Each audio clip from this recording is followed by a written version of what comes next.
Right now, today, thousands of people are laughing and picnicking in Central Park, and they are doing it on top of a black graveyard.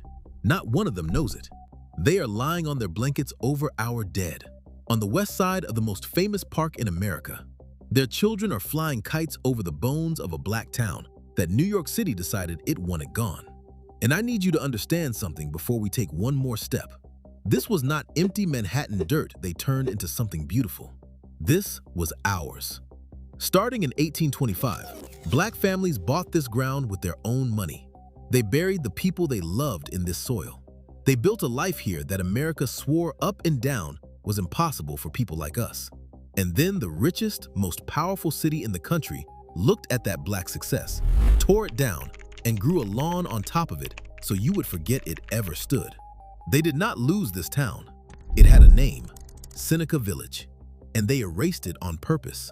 They did it so thoroughly that for more than 100 years, almost nobody knew our people had ever set foot there. But here's the part that should put fire in your chest. The graves are still down there, under Central Park, right now. The bodies never left, and nobody is allowed to dig them up. Not because they cannot be found.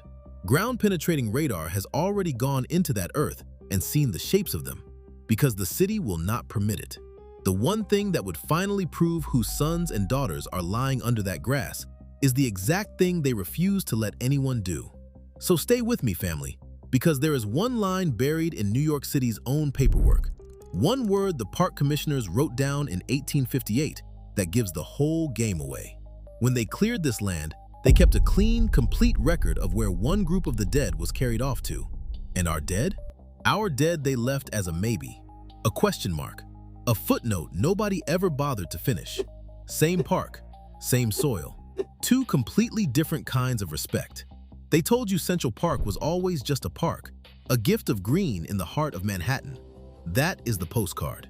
The truth is that until 1857, this was a thriving black town called Seneca Village. And what they did to it is a story somebody decided you were never supposed to hear. Today, we go all the way down into that ground. Because this was never just a park. It is a crime scene with a lawn rolled over the top of it.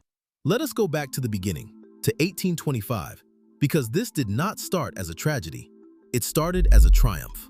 A young black man named Andrew Williams, 25 years old, who shined shoes for a living, walked up and bought 3 plots of land for $125.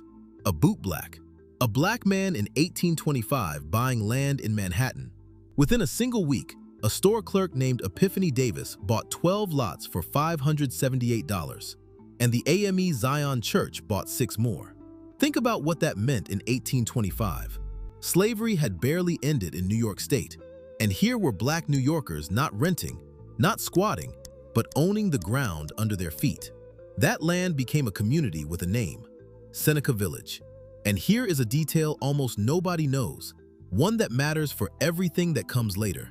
The church did not buy that land for a building first. It bought it for burial. The AME Zion Church down in Lower Manhattan bought land up in Seneca Village to bury their dead, years before they built a place to worship there. Read that again. The ground was a cemetery before it was a neighborhood. It was consecrated. It was sacred. People were being laid to rest in that soil before most of the houses ever went up. The town grew for 30 years. By 1855, the census counted around 264 people living there, 3 churches, a school, and several cemeteries. This was not a shanty. This was a stable, rooted, land-owning black community, the kind of place that was not supposed to be able to exist in America at that time, which is exactly why it became a target. Understand what a place like this was worth. For most black people in America back then, owning land was a door bolted shut. You could work the ground your whole life and never own a single inch of it. Seneca Village was one of the rare places where that door had been forced open. 30 years of it. Families who owned their own homes, who buried their own dead in their own ground, who taught their own children in their own school. It was living proof that the thing they kept telling black people was impossible was not impossible at all. And proof like that is dangerous. It does not just sit in the way of a park. It sits in the way of a lie. And that detail matters, so do not lose it. Hey family, quick thing before we go on. This is exactly the kind of story that gets buried, and the only way the next one reaches you is if you tell the algorithm you want it. So if you are not subscribed yet, hit that subscribe button right now and stay with me. It costs you nothing, and it keeps stories like this one alive. Now, back to what happened to that town. Because in the 1850s, the city decided it wanted a great park, and the land it chose was the land where Seneca Village stood. Now, the people who lived there understood exactly what was happening. On July 9th, 1856, the New York Daily Times ran a story about them. The paper described officials struggling to, and I am quoting the paper here, persuade them out of the idea which has possessed their simple minds, that the sole object of the authorities in making the park is to procure their expulsion from the homes which they occupy. Sit with that sentence. The residents believed the whole point of the park was to force them out of their homes, and the newspaper printed that belief as proof that their minds were simple. Here is the thing. They were right.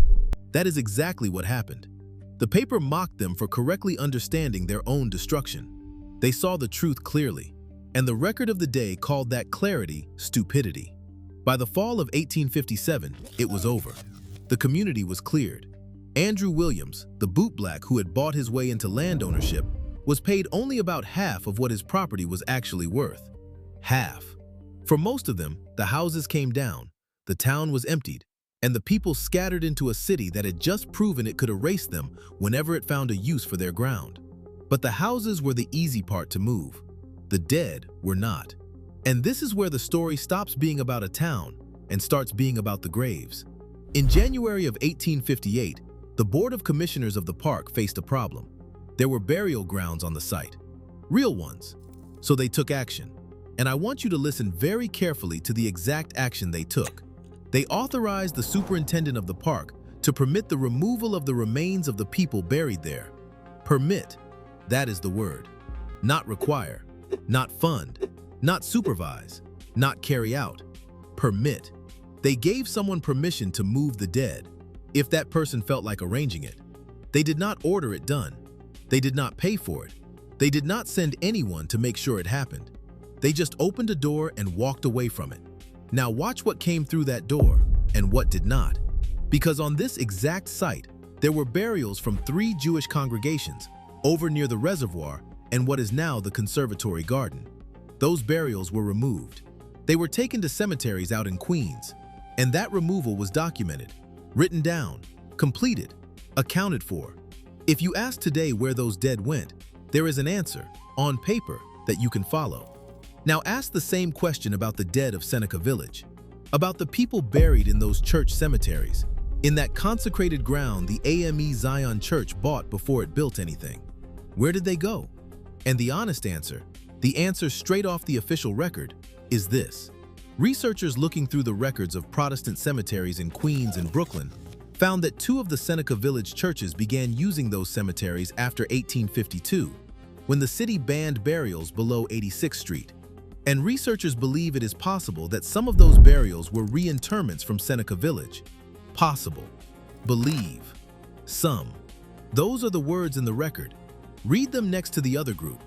1 set of dead, removed, documented, accounted for.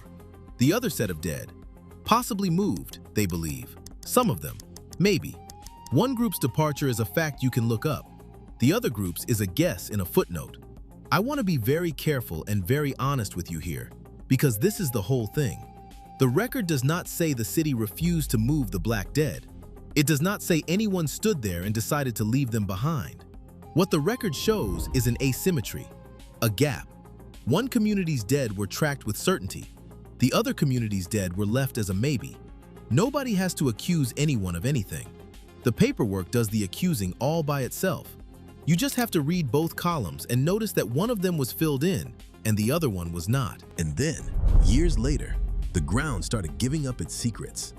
In the late 1800s, after the park was finished, workers digging in the area of one of the village churches uncovered burials. Bodies. Found in the ground of the park that was supposedly cleared.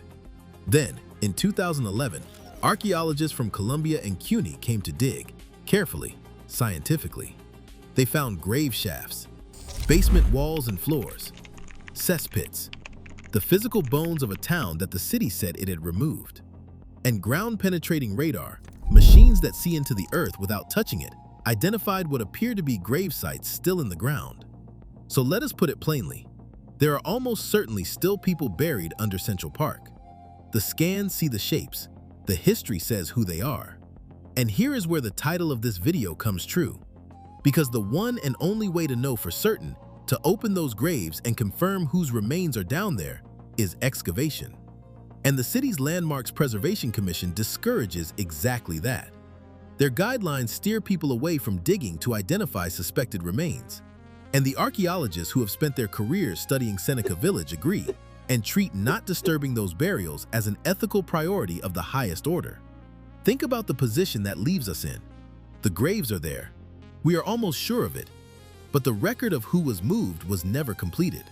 And the only act that could complete it, digging them up, is the one act everyone has agreed not to do. So the question hangs there forever, permanently open, permanently unanswerable. That is not a mystery waiting to be solved. It is a mystery that has been sealed shut on purpose and for reasons that are actually decent. You do not disturb the dead. That is right. That is respectful. And it also means the gap in that 1858 paperwork can never, ever be closed.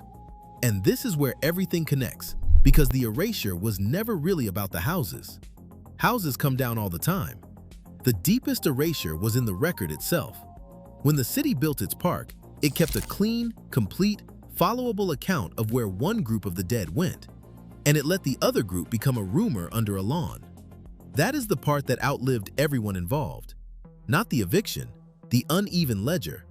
One people honored with certainty, another people reduced to a guess. So the next time you see Central Park on a postcard, or in a movie, or under somebody's picnic blanket, remember what is underneath it. A black town that owned its land when it was not supposed to. A community that saw its own erasure coming and was called simple for saying so. And a field of graves whose residents were carefully recorded right up until the moment the record decided they were not worth finishing. They are still down there. Nobody is allowed to dig them up. And maybe that unanswered question, sitting silent under all that grass while the whole city walks over it, is the most honest headstone those people were ever given. This was Black Stories Untold, and if you made it all the way down here with me, you already understand exactly why they wanted this story to stay buried. So do one thing for me. Subscribe and stay close, because there are a lot more towns under the grass and we are nowhere near done digging them up. Then drop a comment and tell me whose story we should pull out of the ground next. As always, thanks for watching.